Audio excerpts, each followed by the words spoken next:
It is October 7 and I am at Lake Louise. This is the first time I have been here in my life, I think, unless I was a kid, but my mom doesn't think so. I wonder how rich you have to be to stay in here. What a dream that would be. The lake is nice, but it's the glacier that makes it spectacular, I feel.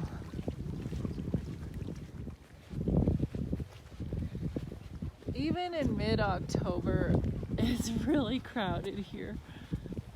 Mom said she was talking with one of the gatekeepers, and they said that it's been crazy busy the whole year, the whole summer long. And we have a pandemic going on. People just aren't staying away. I just cannot believe how busy it is here in October.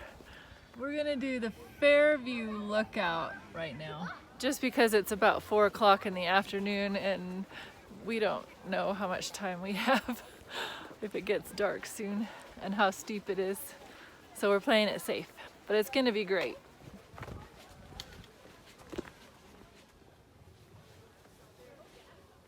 Someday I'll do Saddleback and Paradise Valley.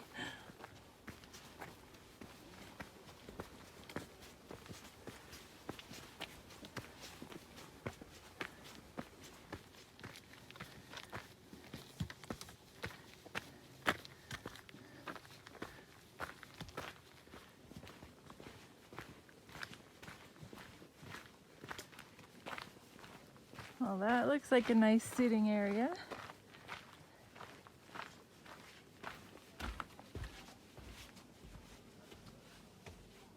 Wow, spectacular. This is what you call a bird's eye view.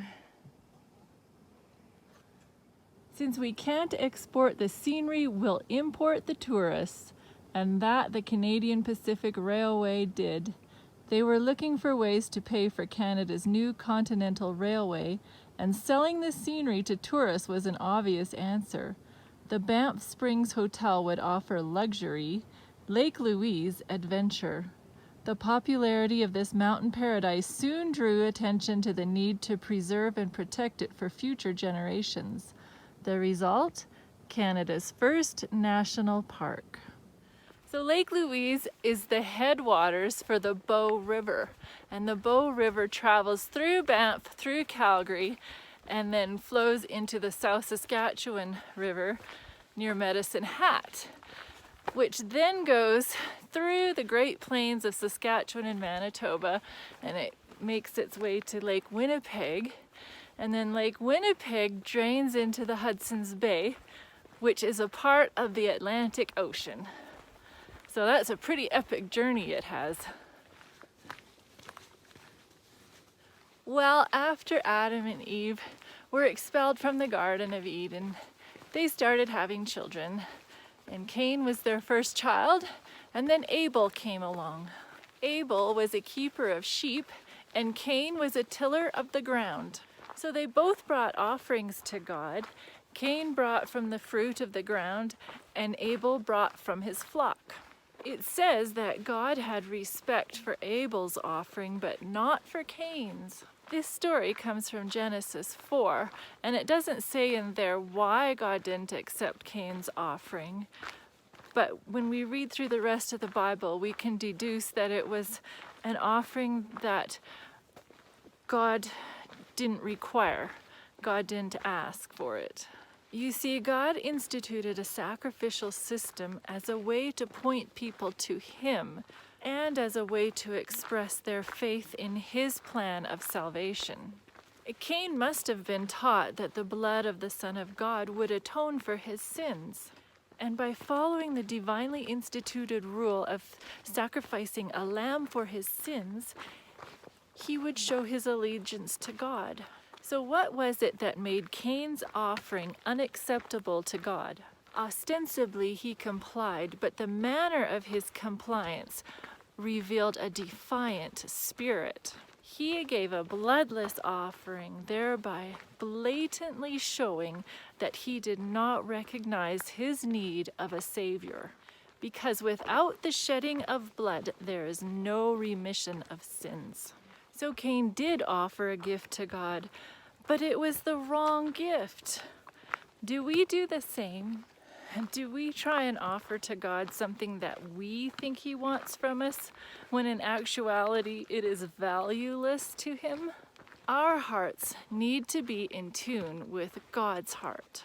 And so, for some reason, Cain murdered his brother Abel.